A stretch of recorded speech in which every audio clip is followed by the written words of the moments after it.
feel your fire, baby, let me dance to your love. I wanna feel your fire burn, rising from the flames. The eyes only to burn again. Let me dance in the rhythm of your flame. If I burn, let me die to burn again. If I burn, let me die to burn again.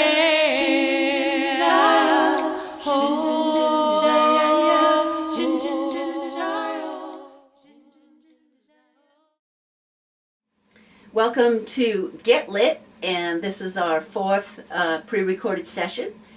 And I am Blue Star, and this is Rebecca Hahn. Hi, welcome to the show. And we've been just touching upon the concept of performance sociology.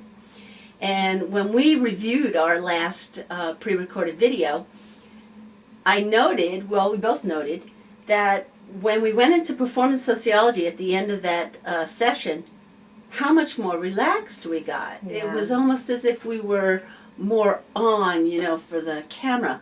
And so Tell them what performance sociology is. Okay, again, I'll explain. Performance sociology is something that was created in the 1950s. And basically what it was is when you were going to do a stage performance or a presentation or a video like this, you would video backstage. So you'd get to witness the presenters in their more relaxed state getting ready for their show. And then, so the audience got to see them working it out, fixing the hair, whatever they were doing. Having conversation, running lines, right? Pliés. Being silly, yeah, right, warming up. And then you'd come forward on the stage, you'd be under the lights, and boom, you start your presentation performance. And then that would be now you're in the front stage, okay? And we did the same thing at the end of our last presentation. We went into performance sociology. It was like we said goodbye to everyone, thank you, and then Becca and I just chilled out and went, wow, and started talking about the show. Okay, so what we want to do is, I like the more comfortable energy. Yeah. So right now we are doing the show, but I think that we could start just being more chilled out. Although we do have a tendency to get lit up. So here we go. So welcome to this pre-recorded show, and we're really hoping that you've seen what's up? Pasty is like, yo, Yo, what's up? what's up? I'm just gonna kick back here. Just kick that. Yeah. But I know Becca she's got quite the focus today, and so we're going to let her take the lead. Well, first, I actually kind of want to speak to a little bit of that, because when we get done taping the shows, we go back and we watch them, and we metacognate and we reflect on, that's how we kind of came to this discovery that when we get in performance sociology mode, we're so much more relaxed. And, I've coined myself the pink elephant. And so I think I want to speak to some of those places, because this process for me has been really anxiety producing. And I don't know, I've come to the conclusion after watching our shows and reflecting on the things that come up for me, that I don't know if this is ever going to be a comfortable format for me. I love sharing myself with you, and I love being here with Blue, but I don't know if it's ever going to be super comfortable for me. And so when we do these shows, there's actually a lot of energetics that go into it, a lot of pre-work, where we get really in touch, we drop down. This for me personally, it's not just like let's get up there and talk about stuff and have fun, which we are, but and if you've seen in some of the other videos, I've really struggled to kind of manage myself, and it really, and manage me, right? That's why I wind up so exhausted. Yeah, that's probably. And it does. I wind up really exhausted afterwards, and I realize that for me, I bring so much of my entire being to this process, and stay in my intuitive self through the process. That it's different than just interviewing somebody for something.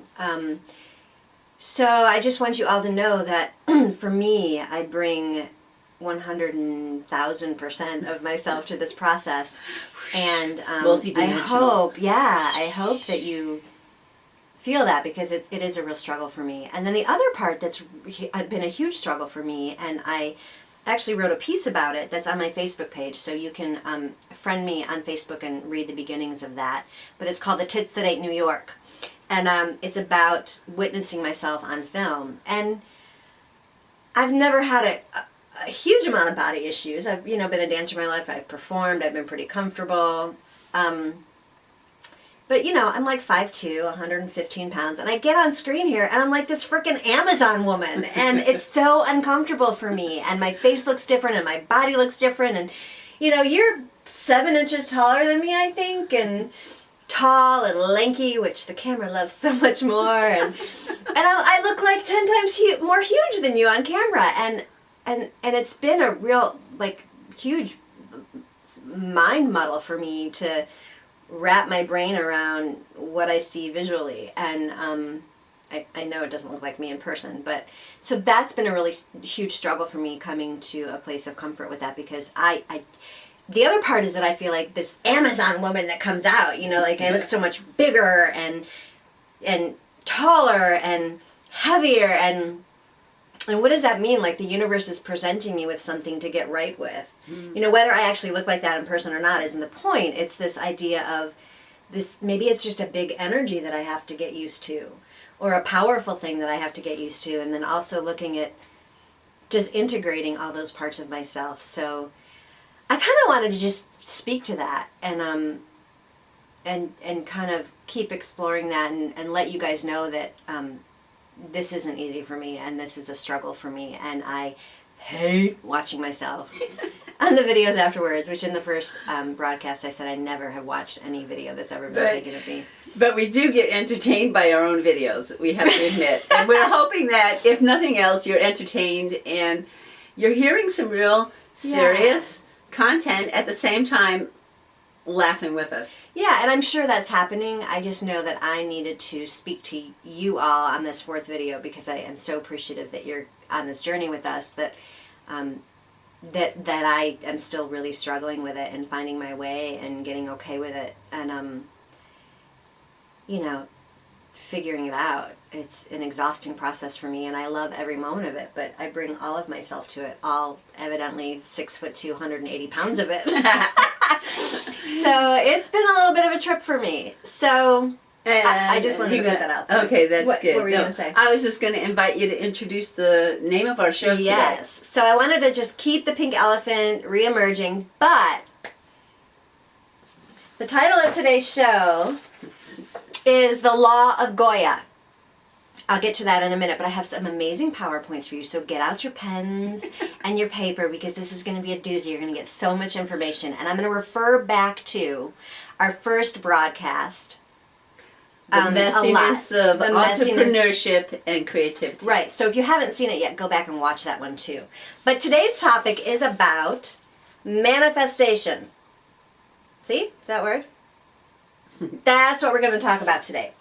And I love this topic because we're on this trend right now. We've got The Secret that came out, and everyone's getting into their spirituality and mantra and, living their dreams and visions, or trying to, and we fall short all the time. People go, what the hell, that didn't happen. So I've created a lovely PowerPoint for us today. As you can see, I'm very professional about it. And I spent so much time creating it. Remember the day when we used to use paper? So I'm using paper today for us, and it's going to get chaotic. So here, I'm going to put that right there. Okay, got it. So I've been exploring a lot this idea of manifesting. I've read a ton on it. I've done my manifestation mapping. I've done my mantra. And I suck at it.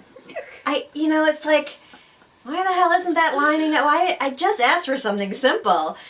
So we're going to speak to today and how we can actually manifest things. I know, I'm like sweating over here.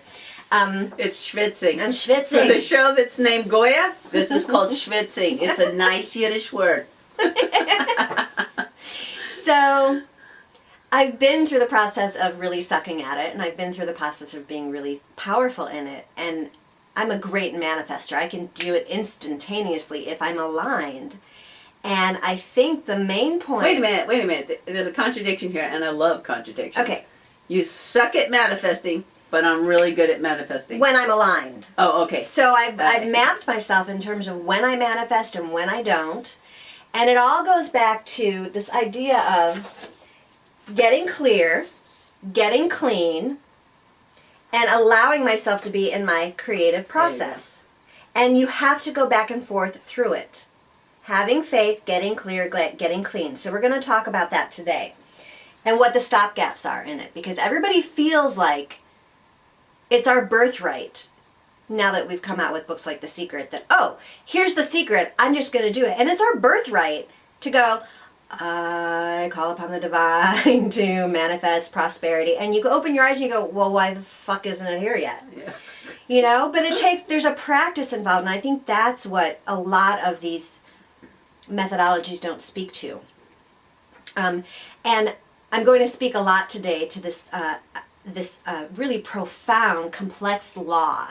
It's called the Law of Goya, and it was brought to my attention by a man named John Assaraf, who has published over 10 best-selling books on business and living your vision and neuroscience, and so I'm giving him credit for it, and it profoundly changed my life. So here's the Law of Goya. Get ready, ladies and gentlemen, for the Law of Goya. Write this down.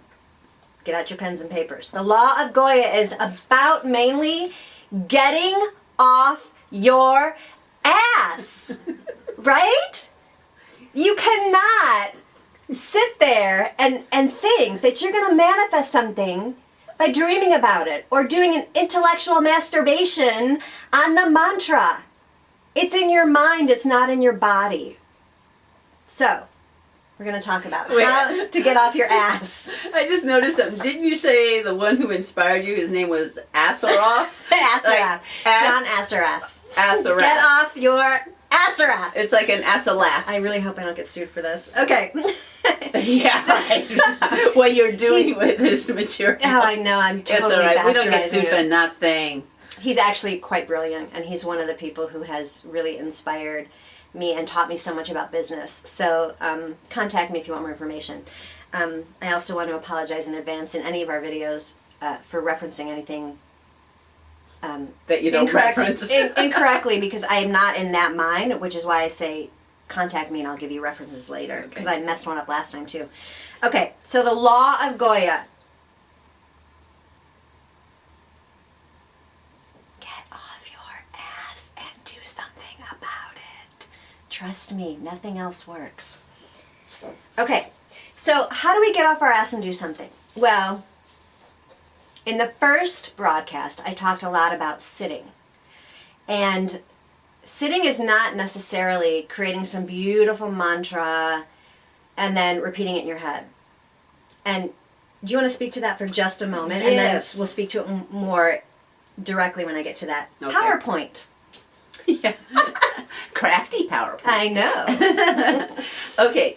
One of the things that I've learned to delineate is that I too was a practitioner of mantras that I created myself. I was never good at taking on other people's mantras. And I found that, it became this repetitive tape that I ran in my head. Well, after years and years of practicing meditation and cultivating my own consciousness, and where I am right now, what I'm cultivating, I came to the awareness that the law of attraction and manifestation was actually, it's a sensation in my being. And there are plenty of people now that are sharing this understanding. But that it's come back to a sensation. It's not a tape going on in my head, because now we've moved to the heart mind. It's a sensation. So in my meditation, as I'm calming and deepening and experiencing my connectedness to everything, there's a sensation that moves through my being. And then I might, in that moment, experience the sensation of being extremely healthy at my optimum level. And my energetics I can feel it in my being. My energetics are vibrant. I'm alive. I'm breathing well. And I just allow myself to be in the sensation that I already am that. Same thing with abundance. I already am abundant. So I go to a sensation and experience of what that feels like if I'm in my abundance. I didn't even spell it. What is she doing? I'm Is trying this to a spell commercial? quantum. Okay, so let me finish my thought. I finish it because I was going to put this up because this is what you're talking about. Quantum, what's NRG? Energy. Oh.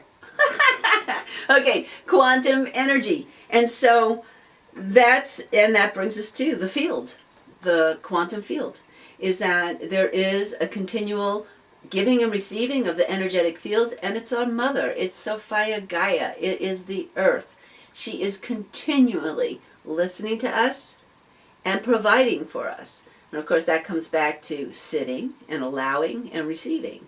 So anyway, I wanted to make that distinguished point that it's a sensation in the body. So forget the tapes. And we're going to come back to that in a minute. Okay. So this idea of mantra being, if you're not highly practiced at it, becomes a mental. And I'm gonna coin the phrase mental masturbation because you tend to go loop and loop and loop, and you're not feeling it in your body, and you're not feeling it quantumly. With that, I would like to have a disclaimer that we're not talking about ancient mantra here. We're not talking about the mantras that were created through, the tantrics and the Buddhists and the people who were really adept at, going deep into meditation, and then the mantra would come, and the mudra would come, and the sacred geometry would come, and the pictures of things like Ganesh would come. They didn't paint the picture of Ganesh and say, oh, this thing is about obstacles, therefore I'm going to create a mantra that sounds like that. It all came internally and kind of came together at once. Intrinsically, quantumly. So we're not talking about some of the mantras, like for instance I have done through my tantric kundalini practice, that are ancient and they're beautiful and it's a sound of science, but that's different. That is going into your cellular level with an ancient sound vibration that works multidimensionally on anything from trauma, karma, calming, and manifesting, clearing your karma to manifest you or get cleared. That's not what we're talking about here. We're talking about this idea of you creating a vision for yourself and then creating your own mantra to manifest that. Okay, and you said something really important here. Dropping into your cellular. That is the foundational essence of sensation, of really experiencing it in your cells, whether it's ancient or you just came up with Absolutely, it. that common ground. But I want to be really clear that I am not dissing ancient mantra work, because that is completely different. So even when you're sitting deeply in your new manifestation mantra in your language, you're still getting off your ass in the sense that you're not sitting there in your mental brain. You are going into the energy, which has emotion in it, which is motion. Emotions feeling. in motion. Right, you're feeling everything in motion, and that's what brings you forward. Emotion, feeling everything on a cellular level, which is then what brings you forward. So I just want to make that clear before we move forward. So we're going to talk about this law of Goya. How do you get off your ass? When are you ready to get off your ass? When are you clear enough to get off your ass? And when you get off your ass, how do you manage yourself? Because we talked about that creative process. So, right, and that's a familiar thread in most law of attraction presentations, is that, okay, first you get clear about what it is that you want to bring into your life, but you also make some kind of effort to show the quantum field absolutely. that you're moving in that direction. Let's get into that. Okay. So here's the process of getting clean before you can even get clear. Getting clean. It's the sitting. It's meta-emoting, metacognating, and understanding your triggers. When you sit, I don't mean just sit and ponder. I mean sit in meditation, get really clear. Okay, I'm having technical difficulties. Get really clear. Here, how about I'm this? sorry. Thank you. get really lower. Right, so we have to get clean before we can get clear. And what I mean by sitting, I mean really start finding some tools of basic meditation to clean yourself up. And therapy even. Sorry. Ready? Did you still want it up? Yeah. Oh, okay, sorry. But it's like doing its little dance. There you go. Okay. Start learning to track what comes up, what pictures, what feelings come up, what thoughts come up, and learn to be your own observer. And then tap into how that makes you feel, which is understanding your triggers. Because what happens, thank you. You're welcome. What happens if you don't get clean first is that you still live with your triggers. And if you live with your triggers and you try and get clear, it's not going to happen. Because your stopgaps, your triggers, all that noise about how horrible you are, how you suck, your old mind loops, your old belief systems are still going to be in there. So sit, be uncomfortable in your sitting. Start to track yourself. I would even keep a journal about the stuff and start to see that geometry, those patterns that come out, and what thoughts lead to what things, what triggers, what feelings. And then you can start to move towards getting clear about what you need, because a lot of times when we don't do the sitting, we have this idea that, you know, I want to be rich, or I want to go back to school and do this, or I want to open this business, and it's actually not in your alignment. Mm-hmm. But you don't know that until you get in the process of it and getting really clean with yourself and sitting with yourself. Then we can move to getting clear. And here's the part that I really love, because we feel like we get clear when actually we're just getting clean. So you got to get clean first. It's a step first. And then when we get clear, we do a lot of journaling, and that's when we create our mantra, and that's when we sit and do that mental mantra thing that we do and wonder why nothing happens. It doesn't happen because we need action.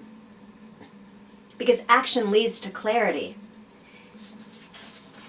And we have to take imperfect action. So we're not going to wait till we are 100% clear, or even clean for that matter, until we start taking action, whatever that means. So, okay, and what I'm hearing is, in my experiences, once I go through that process, which is a continual meditation process, and I take action, and I actually experience what I had intended, it starts all over again. yeah, and Because I'm then the actually next into talking layer about that. comes up. Okay. Yeah, and it's Okay. a process, so it's not just getting clean and then getting clear and then following an action plan or a formula and then you're gone. You know, you like are on the process. It's a constant loop. So we're going to speak to that, which is about. Well, maybe it's not a loop, though. Let's get it out of the circle. The loop is the mental mantra, the mental I masturbation. guess loop's the wrong It's a word. spiral. It's a helix. It's a star tetrahedron. I like it. It's a helix. It's a spiral of our DNA. It's the helix. Okay, I like that. Yeah, Because the that's what it DNA is always advancing. So, first you have to clear yourself. And then you have to get a clear vision. This is after you clean it up enough. So if you get clear in yourself about what you need and want, really intrinsically, not what anybody else wants for you, not what you think society wants for you, not what you think will make you prosperous or stable or get that house. It's what you feel in yourself, and the only way you can do that is to explore the first step, which is getting clean. Then you can start tapping into getting clear with your vision. Okay, I want to give an example of Let me this finish process. this part. Right. So when you get clear enough, then you take imperfect action, which leads to more clarity, which leads to more action, which leads to more clarity, and that's what manifests results.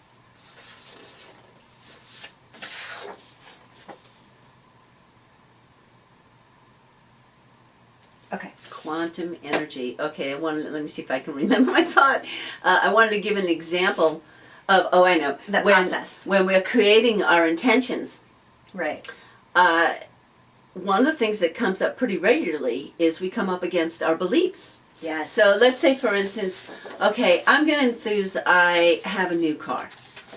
And then the first thing that goes into the process, I've got some kind of scarcity belief. So I go, well, I'm going to get a car that's maybe around $13,000. I'll just get one of those little small cars. And then you pause for a moment and you go, but what I really want is one of those $35,000 SUVs.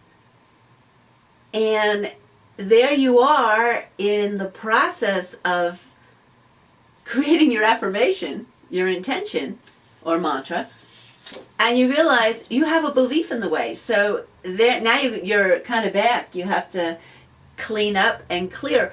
Why do you only feel you can have a $13,000 car instead of a $35,000 car? And this is where I had a dear friend say to me, you know what? We only need to know the what of what we want. We don't need to know the how. Right, so that brings up a great point for me. When I started working this process and I started getting into, I think I was at the ending of one of my tantric, very long tantric trainings. And my prayer, not necessarily my meditation, but my prayer changed from, show me what it is that my life's purpose is, to guide me on the path to what it may be, and I will say yes to everything. Mm-hmm. Don't tell me what it is, just guide me on the path.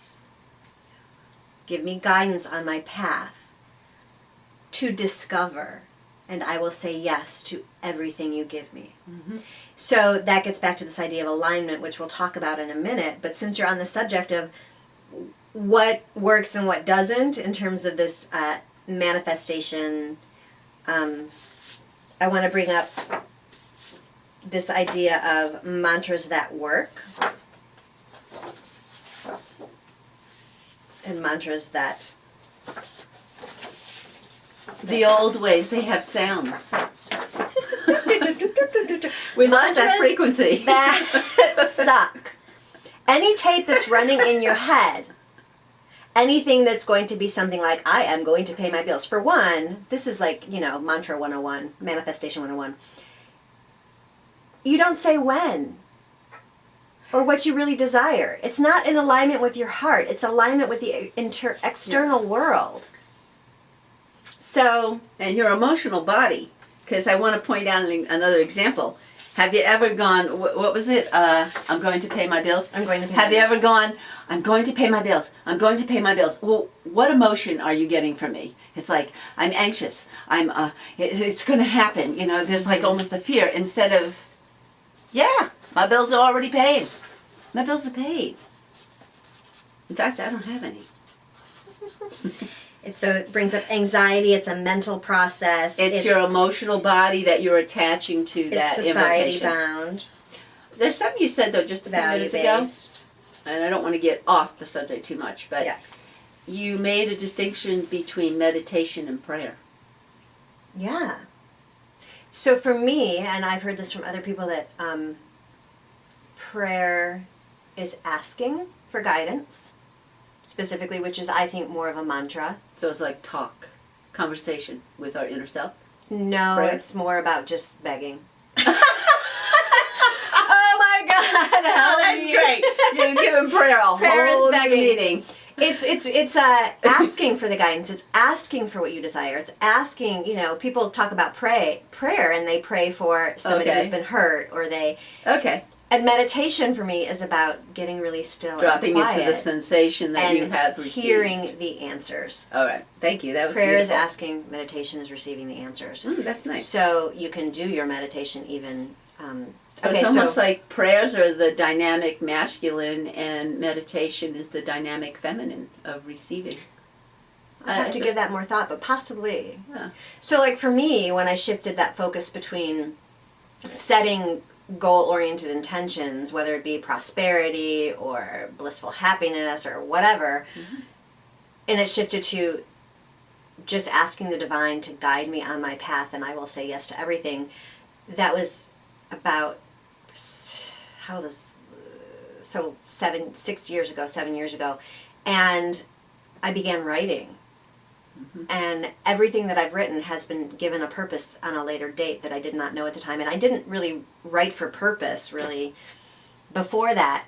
Writing and several other things came up, and I just kept saying yes, and it didn't make sense at all in the moment. But all of that has led to this moment, which brings me... All right, there's another element to what you're saying that I'd like to share. Okay. Is that when you said, I just put out to the universe, guide me, and whatever you present to me, I say yes. Okay, that experience can be very multifaceted.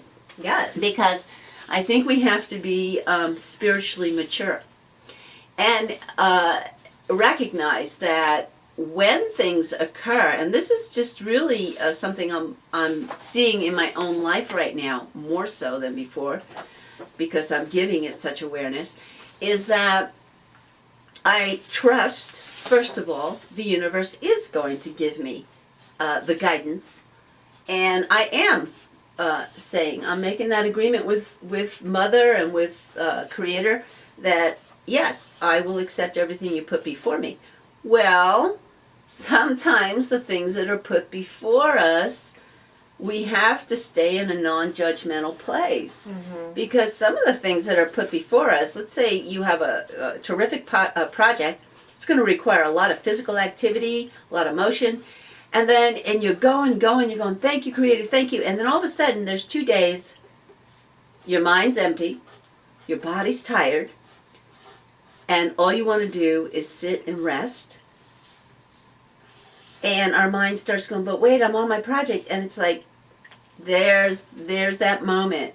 Universe is providing, and the universe takes into consideration, you need rest, you need to eat, you need to go and have a walk, and you need to have fun. You need to balance. So anyway, I just wanted to bring that reminder in and say, when we say yes to the universe, you have to have a deep frequency of trust. Right. So that brings us back to this idea of getting clean. You have to get clean first.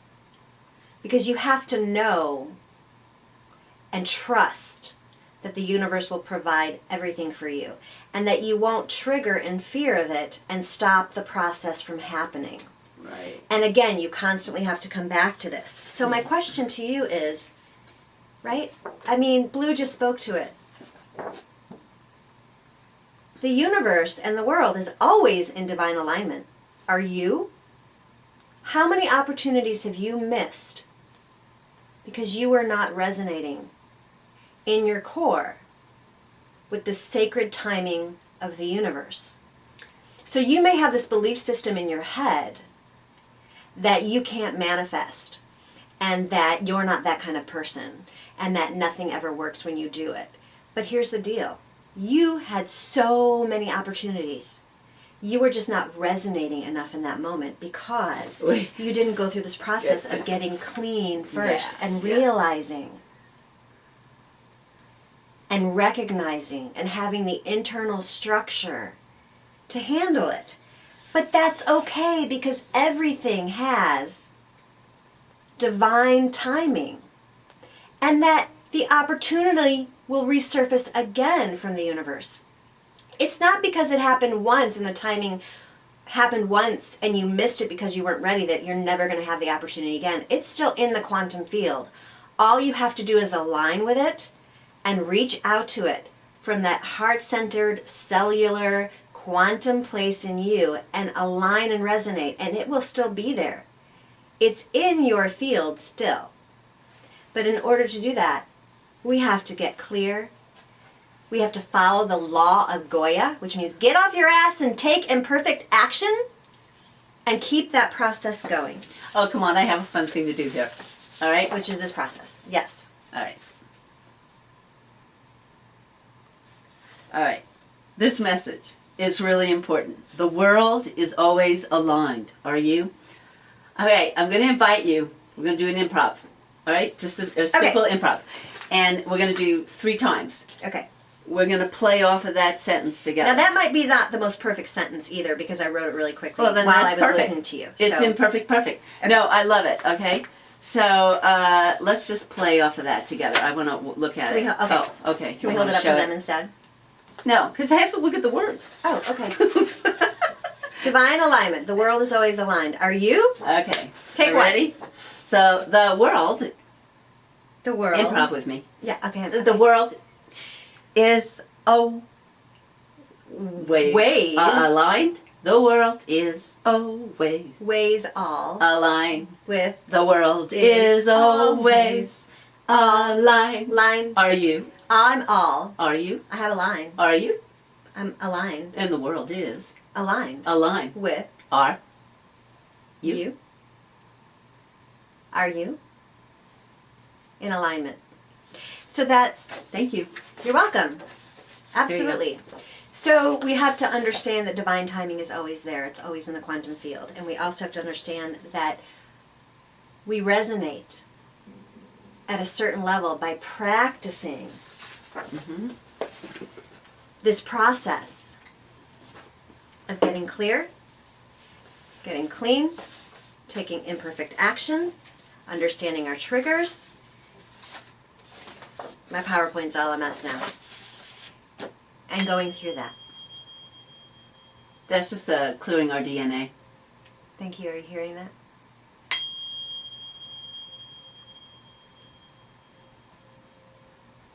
Oh, that just gave me shivers. I just love doing this stuff. Okay. So, let's get into this idea of, okay, so now we know that we have to get clear with ourself, to get clear with our vision, and sit with that long enough and wait for the impulse to resonate, because then that's when you understand that you're in alignment enough in the quantum field with the energy around you, the source, that you can start taking action. But the mistake we make is that we make these pretty little mantras, we write them out, we do our vision boards, and then nothing happens because we're intellectualizing that mantra and not putting into action. So action leads to clarity, leads to action, leads to clarity, leads to manifesting. And what we're really talking about here with action, clarity, is this idea of, I'm talking slowly so I can find my sheet, is the creative process, which we talked about in the first session. And taking imperfect, messy action, putting it in motion, and allowing all of your emotions to be in motion with it. The heart is moving you forward, and you're engaging in the creative process of your life. So yes, setting your vision, setting your intention, creating your mantra is important, but until you do two things. One is get up on your feet and take action, but also really create mantras that work and that don't suck.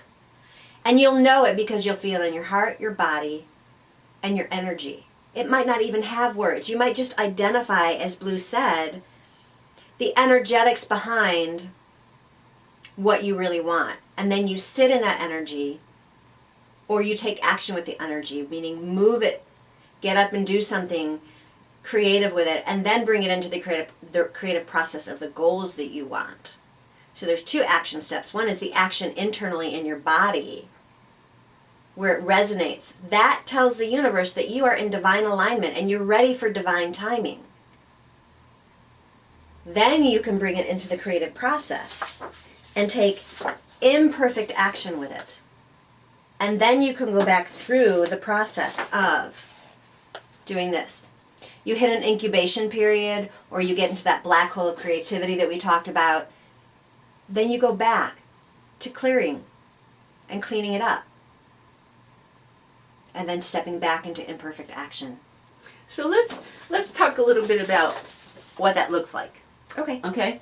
Because, I mean, I know I set an example not too long ago. But that imperfection, I think that's such an important one to address. And also, like, when we, we're all fired up and we create an affirmation, a mantra, we write it on our mirror or what have you. And then, a a day goes by, 2 days go by, and you kind of look at the mirror and go, what was I writing? I don't have that same feeling. Right. Or, you put out, I am going to pay my bills this month, and, it's getting closer and something hasn't happened. Our tendency is that we start to turn our attention towards what's not succeeding, and we start to lose faith, we start to doubt, and then what happens is we're bringing that negative energy into this beautiful thing that we created and intended for ourselves. That negative energy now is the message we're giving the universe. Creator doesn't sit there or creator energy, quantum field doesn't distinguish between positive and negative. It responds to the sensation in our being because we're an energetic organism. And so there your energy's getting low and disheartened. It's really important to stop and really look closely, because this is the imperfection. You got to stop and go, okay, I see that the energetics that are stirring in me right now are not going to support this. I'm supporting it not happening. Mm-hmm. This is when we need to go deeper. And that goes back to that idea when you have to get clean, because if you understand your triggers, really what D-Dub's speaking to, what Blue is speaking to, is this idea that our triggers creep in. Our mental belief systems kick in, and we don't even know they're kicking in because they're so habitual. And they're so silent and so pervasive that we create this beautiful mantra and we wonder why we're not manifesting. And it's because those little tiny gremlins, those silent belief systems, and no fault of our own, they're habitual. And there's ways to break those habits through different neuroscience exercises and through meditation and through just sitting in stillness and tracking yourself. But that's a great, that's why we get hitched up. Yeah, and I think, don't forget that we are healing a very big model upon the planet. As a humanity, as a collective consciousness, we have been bombarded with these kinds of gremlins.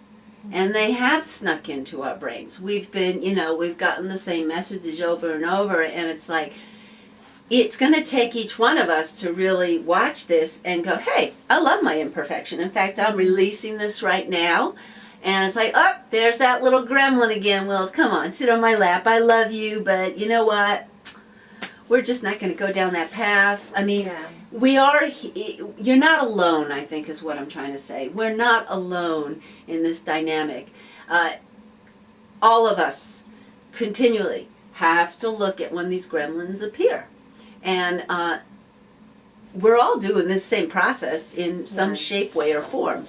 I guess, in our sharing, it's like, our intention is, we hope this helps. We hope this uplifts, because it takes every one of us to share how this process is happening. Right, so for me, I know that when I'm in this, I get clear and I get my intention and my great mantra, then something kicks up for me. I go back to clearing myself and clearing my vision, because I know my triggers enough. It doesn't mean my triggers are going to go away. It means I can have a management system for them. Right. Well, the power is awareness of the trigger. Exactly. And that so alone I can is manage gonna, it. Right. So one of the things, this is one of my examples that I use a lot with people when I work with them, is that my father got sick when I was 13 and passed when I was 16. It's a really important age developmentally for a daughter and a father's relationship and her relationship to men. And so everyone, when someone dies, everyone always says, how long is it going to take them to get over it? When are they going to heal?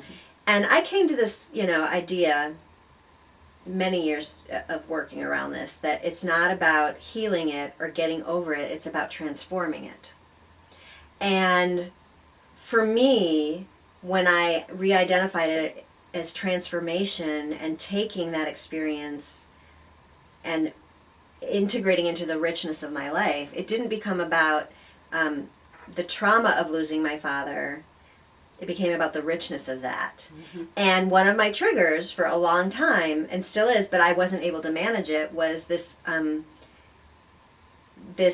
anxiety, fear would kick up so huge when I would get close to somebody in a relationship. Not a friendship relationship like we have, but, an intimate partnership.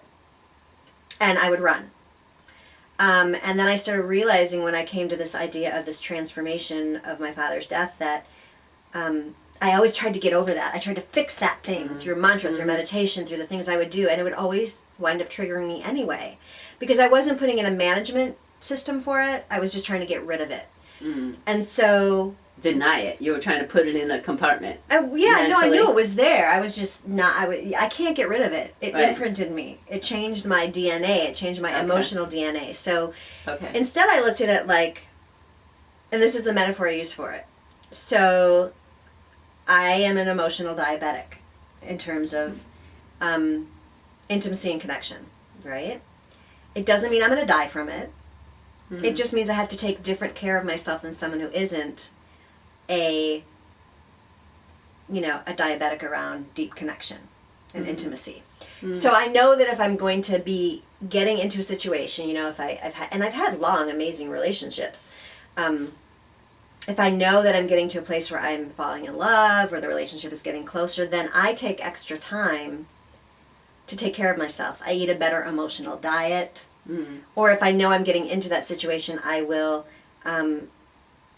prepare myself in that way. Or if I know that I'm not in divine alignment and that I'm not, I'm exhausted, I'm tired, I'm not ready for the relationship, whatever, then I just won't engage quite yet, or I'll move much slower with it, because that's one of my triggers. So I've built up a toolbox around managing that trigger. The trigger isn't going to go away. It's just going to be I was changed at such a deep level by that experience. So now I know that when I get into relationships and we start falling in love or whatever that may be, that it's going to trigger a lot of fear, because many people in my life that I have been very close to and loved have died. So for me, getting close equals death. Or the loss, the fear of the loss equals death, which isn't everybody's experience. But so for me, I know that I have to create a specific diet for myself to take care of myself in order to be in that. And we all have that. We all have our triggers that we have to find and discover and be gentle with. Not try and get rid of them, but try and love them and find tools for them. So my point being is that, let's say for me, I really want to, have a big family and get married. This, let's say I'm a lot younger, and I have this idea that I want to, have 7 children and have a big house and get married and do all that. And I'm not finding a partner, or I sabotage it, or I'm too afraid to engage, or I'm not out there dating, or whatever it may be. Yet I've created this beautiful mantra around manifesting divine love and partnership and intimacy and family, and it's not happening. But are you using the law of Goya? Right. So am I using the law of Goya, which is get off my ass and do something about it? But part of getting off your ass and doing something about it, yes, you could go on the dates, you could do the thing, you could join clubs. But the other part of getting off your ass is involving yourself in your own process of healing, doing things about it, discovering those triggers. Because if you don't know that you trigger around intimacy, and I'm just using this as an example, then you're going to create this beautiful mantra, and you're never going to manifest it, because those silent triggers, those pervasive, habitual, stinking thinking patterns are going to overshadow your intention that you set. I like that you brought the law of Goya back to the intrinsic self-reflection place. Sorry, you guys. Because I think that that's more key, because we have such an inclination to, work things out externally. Like the law of Goya means, okay, now I've got to, join a dating line on internet, make an effort towards this relationship. But, excuse me, I think that is a really powerful point. Get off your ass and reflect upon your triggers. Here's a great example. I'm sorry, go on, and then I'll give the other example. All right. Well, I just kind of got this movement to go towards, because my thing is I keep looking at the global situation, all right? And it's like, there you have it. like when we say, take a stance and be empowered and make a change in the world. The old way of thinking about that, which I think freaks a lot of people out, is like, oh my gosh, doesn't fit my schedule, is you got to make a sign, got to out in the street. Right. What can you do? But let's apply the law of Goya to our parts of ourselves that are standing up and saying to the world, hey, we got to make a change. The law of Goya is, if you're seeing all the media, the misinformation on media as an example, reflect on why that's a trigger. All right? If you see that the GMO is running rampant in our agriculture, reflect on why that's a trigger. It doesn't mean you run out in the streets and go, no more GMO, but you look at what are the triggers. And if I can go just a little more deeply with that. Yeah, no, I'm just going to hold triggers can be, I don't know what to do about it. I'm overwhelmed with it. It's too big a problem. These are the kinds of things I'd like to see the law of Goya come out more in our global awareness. Yeah, so she's speaking about when she gets that trigger, to go back to sitting and clearing it. Getting clear with what that trigger is before you go back to taking action. Right. You've got to find out what is that stuff that's getting in our way of self-empowerment. So get off your ass. I like it. I'll have to contact John and be like, hey, we did a whole broadcast on the law of Goya. Did you put a link to my book? I will give you references after the show. But here's another example, which I think is a really great one. And then I've got like 3 PowerPoints left, so hang on. People who want to lose weight is, I think, a great example of this process of why can't we lose weight? First of all, I think there's a part of self-acceptance of just what the limitations are in our own body. Yeah. Some people are just, they're never going to be bone thin unless they kill themselves in the process. So how do you have enough self-love and enough self-acceptance to be realistic about your goals? That aside, a lot of people want to lose weight and they never hit their goal, or they yo-yo, or it's just not effective. Then again, it's like that sensation, though. Like, what's the sensation of having lost the weight? Well, that's where I'm going with this. With this place of, sitting and cleaning it up. So really identify energetically what your relationship is to your body and to your weight and what your triggers are, and do your metacogniting, do your meditation, do your meta-emoting. Before you get to a place of getting clear on the vision you want, whether it's I want to lose 20 pounds, 50 pounds, whatever it is, because if you don't take that step to really get in touch with your habitual, silent, stinking thinking and bring it up to a level where you can hear it, sit with it, accept all parts of it. It's not necessarily going to go away, but it's something that you can use to work with you, so that when you get into the process of getting clear about, this is my goal, this is what I want to do, you can say, well, I want to only lose 20 pounds instead of 80, which might be unrealistic if you don't have any triggers, but I know that one of my big stopgaps and triggers is the fear of being beautiful. So my mantra shouldn't be, or my intention shouldn't be, exercise 3 times a day to lose weight, 20 pounds, or have the strength to do that. It should be, I fully accept the courage and bravery it will take to be as beautiful as I want to be. Yeah, there you go. Then you can start taking right action in 2 areas. One is, the law of Goya can then be put into place in 2 areas. One is intrinsically, where you're constantly working with your energetics and your emotion, your feelings in motion, moving them through your body. Don't let them stagnate. Get off your internal energetic ass, but also get off your external energetic ass. Don't wait till you're skinny to join the club, that does the exercises, or don't wait till you've lost the 30 or 40 pounds to join the ballet class you've always wanted. So take action internally and externally, but first get aligned with the resonance of what you want. The beauty within is really what you're wanting to accept in yourself. Okay, and now what was that beautiful thing we did an improv with? Well, let me find it. Because what I'm going backwards again. Which one is it? It's the world is always aligned. Are you? Okay, this is what I want to speak to. Okay, you can put that down. Okay, but I love them. I know you They're do. so much fun. Yeah. Okay. And props. The part I want to go back a little bit to how the mother, how Creator is sourcing us all the time with this example. As we sit in the sensation of, I accept my beauty and it's a divine birthright, all right? Again, the action is you're energetically communicating to your being that beauty is here now. But I also find that as we drop, we also continue to drop into the mother and knowing she hears us. Mm-hmm. And when this becomes a sensation, the next part of that is presented, the action's presented. Now there's two ways I'm going to speak to that can go. One is, you're not even thinking about it, and one day a friend shows up and says, "Hey, will you walk down the street with me? I just need you to look at something. The shop's right there." And the next thing you know, you're getting exercise.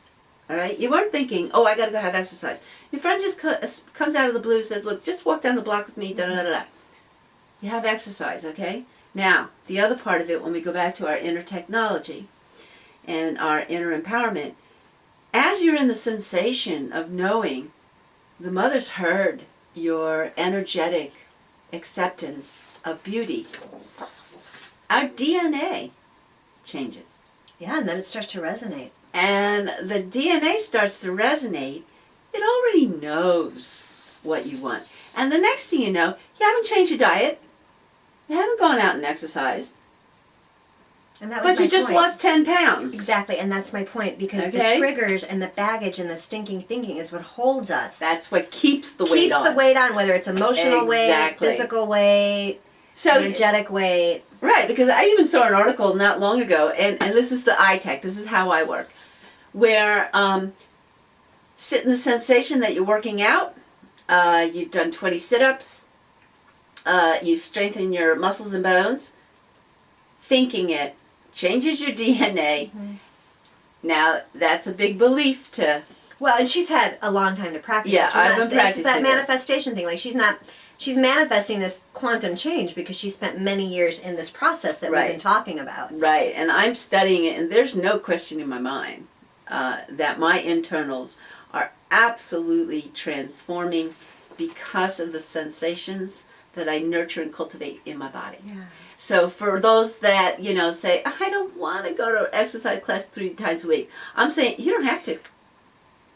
Okay? But you just have to sit in meditation for like the next 40 years like she's been doing. Well, it but- moves quicker these days. Yeah, it does. It's actually, our evolution is moving it much quicker. Okay. Oh, I was going to say something about that. Oh, so kind of to bounce off that point a little bit Yeah. about you don't have to go do,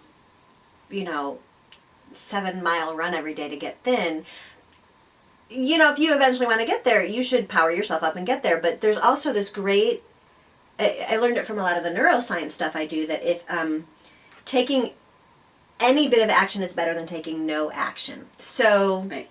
1 minute of exercise a day is better than no exercise, because it kind of speaks a little bit to what you're saying. Mm-hmm. Then that 1 minute eventually turns into 2, then turns into 3, and then eventually, if it's the 7 miles or what you want to be running, you're going to be doing it. It'll and happen. It'll happen because you are Because allowing divine timing to happen. Right. You are taking imperfect action, and you are resonating, Mm-hmm. and you are aligning. The world is always right there to serve you. You just have to get right with the world, Right, with right. the universe, and the And energy in it. That's so true, because that 1 minute...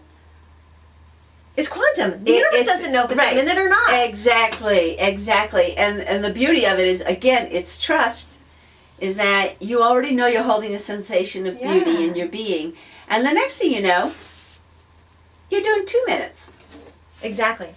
And you're just doing 2 minutes. Exactly. You didn't think, "Oh, I've got to increase my program." You're just doing 2 minutes. Right. Or you start to acknowledge, "Oh my gosh, I just took another walk. I didn't even think about it." It doesn't matter. It's like to get out of that external, I got to do it out here, or take action is out here. That's not it. Take action in here. And that will lead to action out And there. then allow the action out there to emerge. Yeah. Yeah. So I just want to talk a little bit about that in terms of manifesting our, continue on this thing about manifesting. And we came up with a little bit of a thought before. And one of the things, and this is like level 2 advanced, we're getting into intermediate manifestation, but I just want to put this out there in the sense that when you get to a place where you've cleared things enough and you're clean enough to actually put imperfect action towards something and create an intention that is aligned really with your internal energetics. I want to feel as I want to accept the power of my beauty, as opposed to I want to lose 30 pounds. One of the things that I think is really important to understand is what intentions are you calling in that are manifestations, and what intentions are you calling in that are femifestations? And we kind of threw this around jokingly, but there was actually a really important point to it, which is that some goals are more divinely masculine. Some intentions are more divinely masculine, and some intentions energetically are more divinely feminine. So when you move into getting a really aligned, energetic, quantum intention that you set, and you go from the head spin of the verbal into putting it into your quantum energy field, your heart, your body, and feeling the energy of it, then I think a really useful tool is to identify whether it is divinely masculine energy or divinely feminine energy. So maybe one of the divine feminine energies could speak to that thing about, I want to manifest an intimate, loving soul partnership, and maybe a more masculine one is something related to prosperity. Okay, this is how I would Maybe. define it. Yeah. All right. I would define that the masculine sense of manifestation is the more dynamic, energetic, and that the femifesting is the more receptive, receiving. And so there's a moment when we set our energetic centeredness, and we let the mother creator know that I am enthusing acceptance of the beauty within myself. All right, that's a dynamic, it's a request. And then we allow and trust the mother creator fulfills that request. And that's the feminine receptive femifesting. So there's a manifesting, the dynamic, and then there's a femifesting, the receptive. Right, so I think there's like two ways you can look at, well, actually, we just kind of came up with this one, so we're clarifying it as Well, we go. I want to say something though. Femifestation is a word I created years ago. All right? I think I heard you use it words. before. I create words. And I used to define it as femifesting is the divine feminine really taking this is how I did define it, as a leadership role. What I initiated was from the divine feminine, and I looked at manifesting, unfortunately, as the patriarchal term that has manifested a reality hologram that is of destruction. And so whenever I would say, okay, the banksters, they manifest. The purification of our water on the planet, we femifest. Right. All right. And just to put a note in there, this goes back to the etymologist Mary Daly. It was a very powerful movement in the 70s amongst women who were empowering themselves and equality. And women started to address the patriarchal roots of our language, and we started to change words. And so that's about the time I created femifestation. Femifestation. That's why my other name, Deerwomon, is spelled W-O-M-O-N.